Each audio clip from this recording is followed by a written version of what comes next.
I have been with my fiancé for 2 years. We are both 37 years old. We're getting married soon. I've only met her family a couple of times. My daughter, Judy, 16 years old, has never met them till very recently, where they hosted dinner to celebrate 4th of July, and that's when they met her for the first time. Judy has a visible burn scar on her forehead. It was due to an accident she was in when she was 9.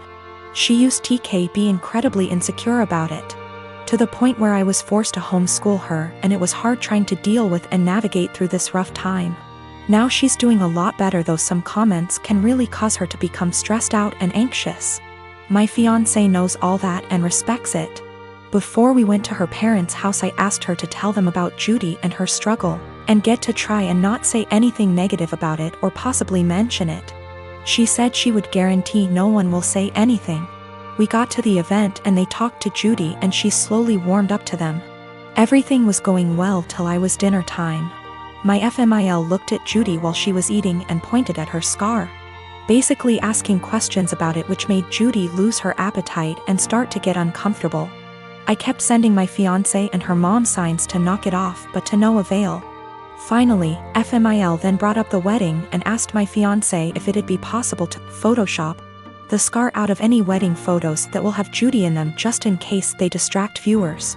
I was dumbfounded. Fiancé said nothing, just stared casually while nodding. I looked at Judy and it was clear this got to her. I leaned closer and asked if she was feeling uncomfortable and that we could leave if the answer was yes. She took her time, then nodded and said, "Yes, I'm feeling uncomfortable right now." I got up and told her to get ready cause we were leaving. My fiancé, her mom and the family started insisting we finish dinner and stay, but I refused.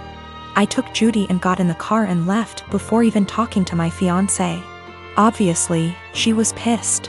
She called and was angry, talking about how I disrespected her parents by taking Judy and leaving in the middle of dinner and not even saying goodbye. I told her that Judy was feeling uncomfortable with Mills' comments and questions. She said Judy overreacted and is in need to go back to therapy if a simply mention of her scar caused her to react that way. I got tired of arguing and asked her to give us some time, but she went on me and said that I have no respect for her and her family, and that what I did was irrational, and now she won't speak to me till I clear things up with her family, after ruining their celebratory dinner. My husband Nick was married to his first wife Vanessa for 5 years, and they had 2 amazing kids, Luke and Lila. Sadly, Vanessa died in an accident 11 years ago when the kids were very young.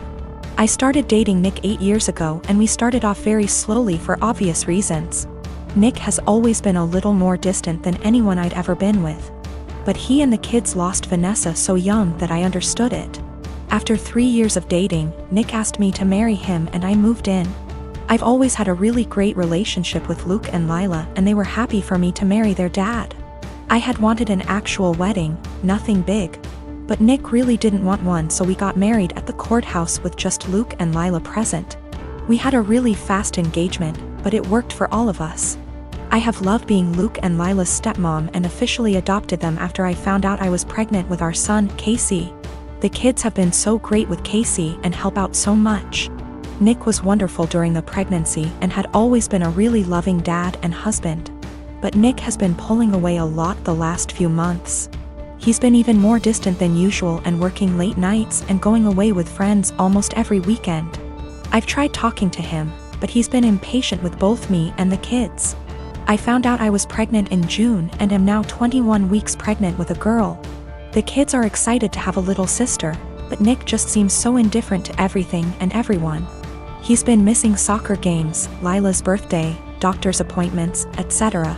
Casey is too young to notice, but Luke and Lila are so hurt by their dad's absence. These kids are so good and they lost their mom so young, and I'm infuriated that Nick is ignoring the kids like this. Last week, I finally sat Nick down and told him that he needs to stop disappearing and be more present in our lives. We're going to have another child soon, and before we know it, Luke and Lila will be grown up and going to college. After an hour of arguing, he screamed at me that he wished Vanessa was still alive and that I had switched places with her and died instead. He also threw in some awful comments that I need to stop pretending I'm Luke and Lila's real mom and that I'm only half the mom Vanessa was. The final straw was him saying that he never even wanted any kids with me, but did it so I'd keep busy and leave him alone. I'm so beyond hurt right now. I know I'm just his second choice. But I've always tried to honor Vanessa and tell Luke and Lila how lucky they were to have her as their mom. I love all of our kids more than anything, and I'm just so heartbroken. Nick barely pays attention to Casey now and doesn't even acknowledge the pregnancy. He somewhat apologized this weekend and took all 3 kids to lunch, but he won't even look me in the eye. He seems like he wants to talk, but he doesn't say anything, and I'm too upset to even be near him. I'm not sure where to go from here. Honestly, I can't even be around Nick right now, and if there weren't any kids involved, I'd leave and never look back. I'm not sure if he's cheating or the thought of a 4th child is stressing him out. But I'm devastated and not sure how or why I should save this marriage, besides doing it for the kids. I grow indoor plants and keep them around the house, whether by the kitchen window or out on the front porch. I have a variety of plants like lily, aloe vera, also flowers, and they all require care and attention. It's a hobby of mine, and because I don't own enough space, I just stick to indoor planting. I have a 16-year-old stepson, Sean, who loves to pull all kinds of pranks and has been trying some weird pranks on me lately. I don't mind it as long as he's happy, and also because nothing is too serious, just hiding my farming tools / replacing them with damaged ones and so on. He just keeps messing around like any other kid. Days ago he posted a FB video of him spraying cold water on me when I was sleeping. It was embarrassing since he shared it with family. I got mad at him and had him delete it despite him begging me to let him keep it. He kept sulking afterwards and had his mom try to convince me to let him repost the video, but I thought that was crazy request. Sean suddenly became friendly and asked if he could water my plants.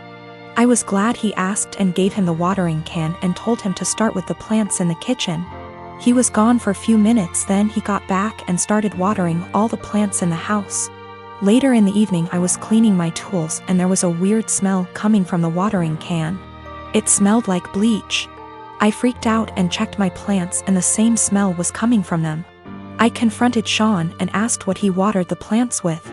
He acted dumb and said nothing, but I found a bottle of bleach in his room, which made me lose my temper. He admitted watering my plants with bleach to get back at me for making him remove the video. I was mortified. I immediately canceled the weekend trip to the national park that he was looking forward to. He started crying, saying it was too much and he made a mistake in moment of clouded judgment. I refused to discuss it.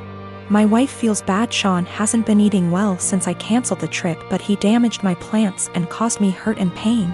She thinks an apology was enough. He is a kid and made a mistake. She wanted me to let it go, but I said canceling the trip is his official punishment. I got called unreasonable and stubborn for this, and that I don't respect her as a parent too. Sean has this mentally that if he admits doing something wrong then he'll be forgiven. This isn't how it should be, but his mother thinks admitting to it and apologizing should be the end of it. I live in a not so well off area. I am not well off by any means, but I have a Wi-Fi connection. My Wi-Fi has a 4-device limit. It's the cheapest plan they have. My neighbors have a 12-year-old daughter who has to attend online classes. I know her well because she comes over fairly often to hang out with my daughter as they are friends. Her name is Shania. We live in India. Shania is an Indian name. I am also Indian. Shania's parents told her they cannot afford Wi-Fi, so she asked me if she can use mine. I agreed and said the only condition was that she has to study hella hard and do her best. She agreed and has been using it for a while. Over the past 2 months, I have been finding it hard to use my Wi-Fi. The web portal for the Wi-Fi says 4 devices are constantly connected to it when all I am using is my phone, and my daughter is using her laptop. Sometimes, my daughter can't connect to her own classes and uses data. I asked Shania about it last week, and she said her parents forced her to tell them the password and that they have been using it. I went and spoke to her parents about it, and said that it is only for her to be able to attend classes. They said they will stop using it. But over the week, 4 times my daughter's classes got interrupted because there were multiple devices trying to use it. Yesterday, Shania told me that our other neighbors also have the password and are also using it, that her parents gave it to them. I went and warned her parents again, said I will change the password, but they made false promises again and shut their door. I changed the password and gave Shania the new one, but her parents forced it out of her again. My daughter's education needs to take priority, her classes are important. I can't let her education take a back seat, but if I change it again and not give Shania the password, her education will get affected.